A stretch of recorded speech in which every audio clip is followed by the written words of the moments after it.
न मेरा बन सका है तू, न मैं तेरा।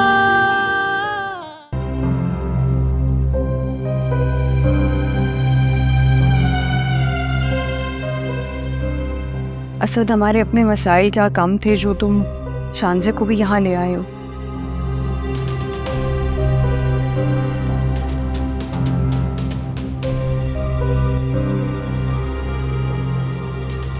इस तरह की फजूल बात कर रही हो। वो बहन है मेरी, क्या तुम नहीं जानती कि वो मेंटली डिस्टर्ब्ड? अगर ऐसी हालत खुद के साथ उसने कुछ कर लिया तो? असद, उसने ये सब कुछ जानबूझकर अपनी मर्जी से किया है ना। तो जब आप कोई फैसला करते हैं तो उसके कॉन्सिक्वेंसेस भी आपको खुद फेस करने पड़ते हैं। हम क्या कर सकते हैं इस सब में? अलीज़े, अपनी मर्जी से फैसला किया हो या ना किया हो, वो मेरी बहन है। अगर कोई शख्स गलत फैसला करे अपनी जिंदगी में तो क्या उसे अकेला छोड़ देना चाहिए?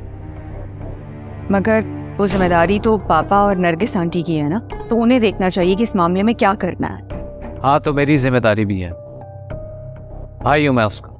तो भाई तो जुएब भी है। अलीज़े, मैं तुमसे किसी किस्म की बहस नहीं करना चाहता। ये मेरा आखिरी फैसला है। शानज़े अब यहाँ पर ही रुकेगी। जिस तरह उसने सबसे लड़ाई लड़कर उस लड़के का साथ दिया, और उस लड़के ने बदले में उसके साथ क्या किया, उसको तो मैं देख लूंगा जिसने मेरी बहन के साथ इस तरह किया। छोड़ूंगा नहीं मैं उसे। असद, जो भी है, अब तुम उसको ले आए हो। 3-4 दिन तो हम इस तरह से गुजार सकते हैं, मगर उसके बाद तुम्हें पापा से बात करनी होगी कि कोई तो हल निकालना पड़ेगा ना।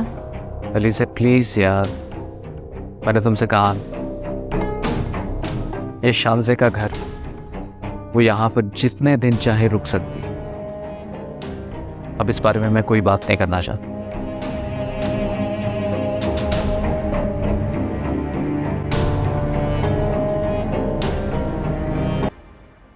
मुझे अच्छी तरह याद है कि आपने मुझसे कहा था कि हबीब एंड को के साथ आपके बहुत अच्छे ताल्लुकात हैं। तो फिर इस तरह कैसे हो सकता है कि वो हमारा कॉन्ट्रैक्ट कैंसिल कर दे? देखिए असद साहब, मेरे उनसे इतने पुराने कारोबारी मरासिम रहे हैं कि मैंने कभी उनके साथ डबल गेम नहीं खेला। क्या मतलब आपने शायद वो मेन सही तरीके से पढ़ी नहीं कि जिन बुनियाद पर वो एग्रीमेंट हुआ था, एग्रीमेंट लॉक हुआ था, वो चीज़ हमने उनको प्रोवाइड ही नहीं की। तो क्या उनके साथ कारोबारी धोखा नहीं हुआ? और इसी वजह से उन्होंने कहा है कि वो बकिया पेमेंट नहीं करेंगे। लेकिन इफ्तिखार साहब, जब ये डिलीवरी हुई थी तो मैं तो यहाँ ऑफिस में था ही नहीं। ये आपकी और आशिर की जिम्मेदारी थी। कैसे बच्चों जैसी बातें कर रहे हो असद? हम पार्टनर हैं, चाहे एक काम करें या 3, नाम तो तीनों को आएगा। और लास्ट तो मैं टोरंटो में था 22 दिन तक। ये इफ्तिखार साहब आपके पुराने दोस्त हैं, वो हमारी पेमेंट को इस तरह नहीं रोक सकते। उनसे प्लीज रिक्वेस्ट कीजिए आप। देखें, मैंने तो वो उनको ये कहा है कि आप ये जो केस है ये फाइल ना करवाएं। हाँ, बड़ी मुश्किल से रोका है मैंने उन्हें। इफ्तिखार साहब, मेरे वालिद साहब अगले हफ्ते वापस आ रहे हैं। मुझे अपने घर के पेपर्स चाहिए होंगे। मुझे वो डॉक्यूमेंट्स मेरे लिए ज़रूरी है। सो प्लीज़ मुझ पर मेहरबानी करें, वो मुझे डॉक्यूमेंट्स तो आप वापस कर दें। अरे असद, डोंट वरी। ऐसा है कि मैं टोरंटो से वापस आ जाऊंगा, आपके कागजात आपको दे दूंगा, और जहाँ तक पैसों की बात है वो आप बाद में दे दीजिए। आप दोबारा कनाडा जाते हैं? यार, मसला ये है कि वो मेरी बेटी के कुछ इश्यूज चल रहे हैं, तो मुझे जाना है, बहुत ज़रूरी है। बस नेक्स्ट वीक मुलाकात होती। मैं नेक्स्ट वीक आ जाऊंगा यार। आशीष से मेरी बात हुई है, हम तीनों बैठेंगे और इस मसले को सॉल्व करेंगे। Don't worry.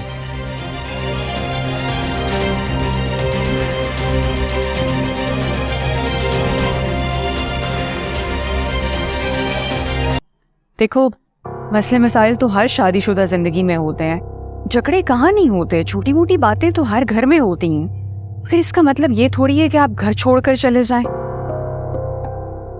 और ये फैसला तुमने अपनी मर्जी से किया था तो अब तुम्हें निभाना पड़ेगा ना। तो अच्छा हुआ कि सरमद यहाँ आ गया, तुम इसको मनाकर अपने साथ ले जाओ। ओके भाभी, ठीक है, आपने जो कहना था कह दिया, अब मुझे सरमद से बात करने दें।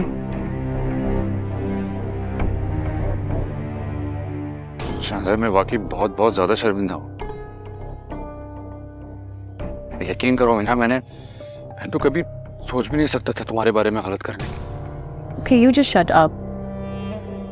और भाभी, जैसा कि आपने कहा कि ये मियाँ बीवी के आपस का मामला होता है तो मैं खुद हैंडल कर लूँगी, तो बेटर ये होगा कि आप हमारी सिचुएशन में ना बने इस वक्त। श्योर, मैं खुद भी नहीं चाहती कि तुम लोगों के मामले में इंटरफेयर करूं। बेहतर ये होगा कि तुम आपस में बात करके अपने मसले को सॉर्ट आउट कर लो। और ये बात याद रखना कि जिंदगी में समझौता हर किसी को करना पड़ता है।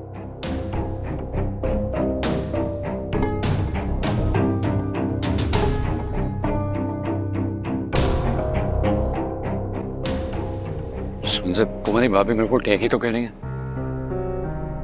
गलतियाँ किससे नहीं होते हैं यार। अब हो गई मुझसे गलती, मैं वाकई बहुत ज्यादा शर्मिंदा हूँ अपनी गलतियों। मैं नहीं रह सकता हूँ तुम्हारे बगैर। For God's sake, just shut up, Sarmad.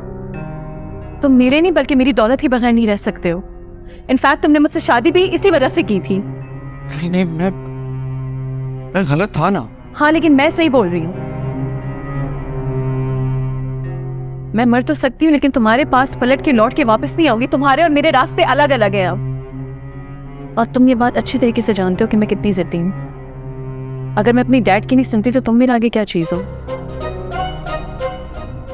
तो तुम्हारे लिए बेहतर ये होगा कि तुम जिस तरह आए हो ना यहाँ पे, उसी तरह वापस चले जाओ।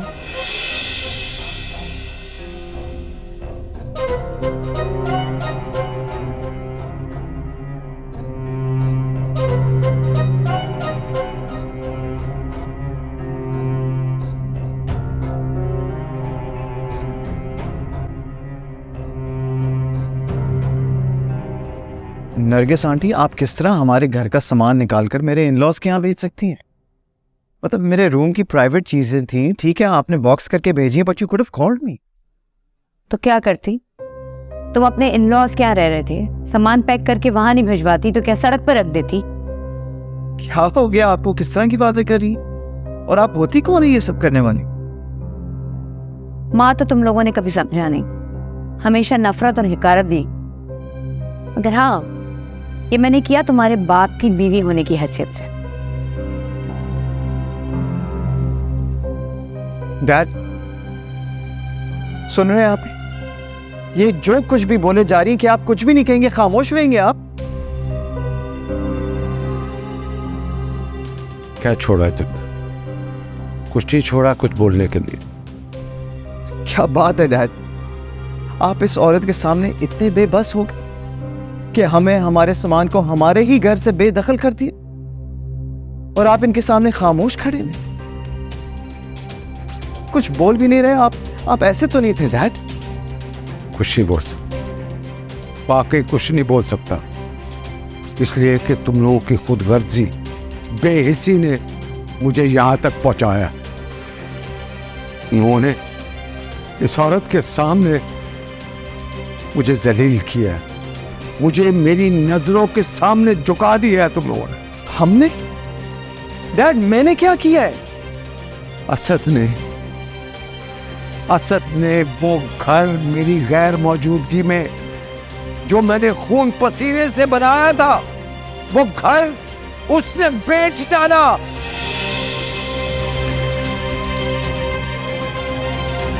उस घर की एक एक ईंट को मैंने प्यार और मोहब्बत से बनाया था तुम लोगों के लिए। उसकी खुदगर्जी थी।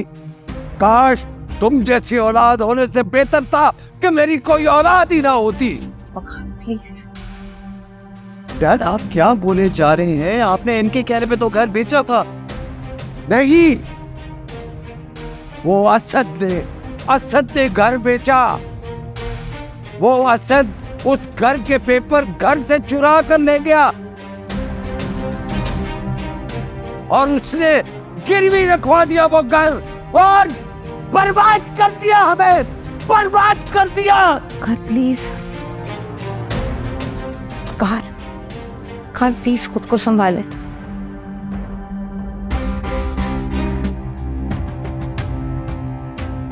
हो गई तुम्हारी तसल्ली? मैं बाप का सुख का सामान नहीं बन सकते ना, तो मजीद तकलीफ मत दो उन्हें। चले जाओ यहाँ से।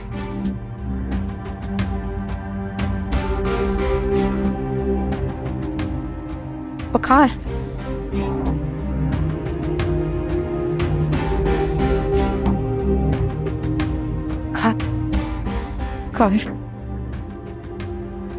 खार डैड,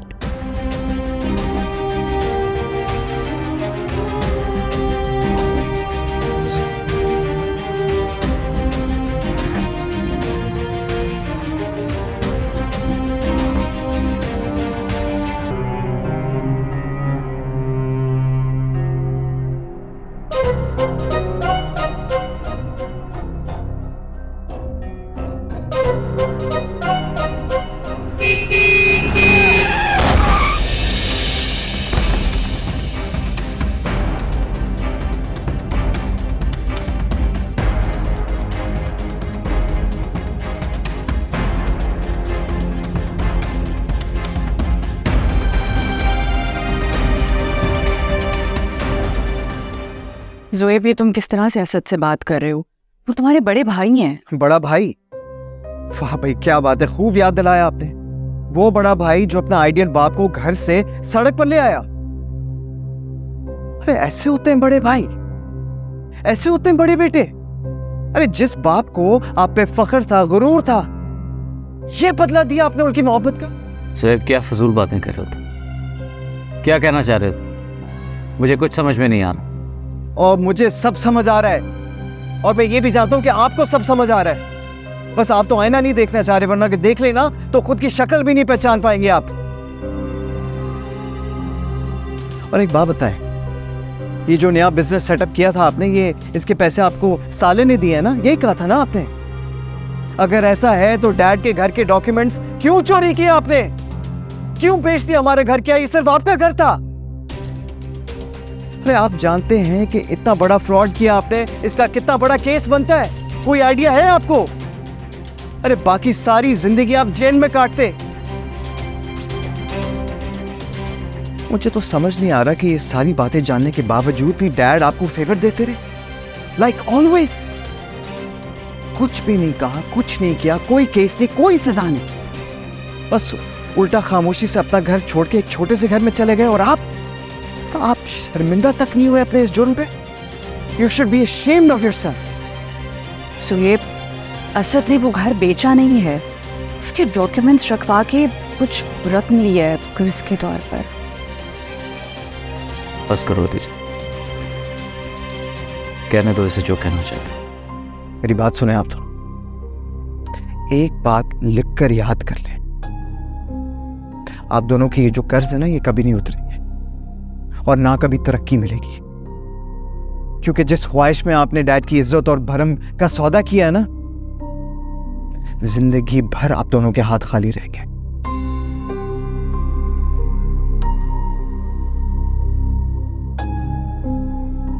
हम तीनों ने जो कुछ भी अपने बाप के साथ किया ना, शायद वो हमें माफ भी करते, लेकिन वक्त हमें कभी माफ नहीं करेगा।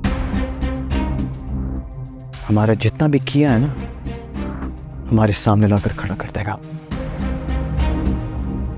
Remember that.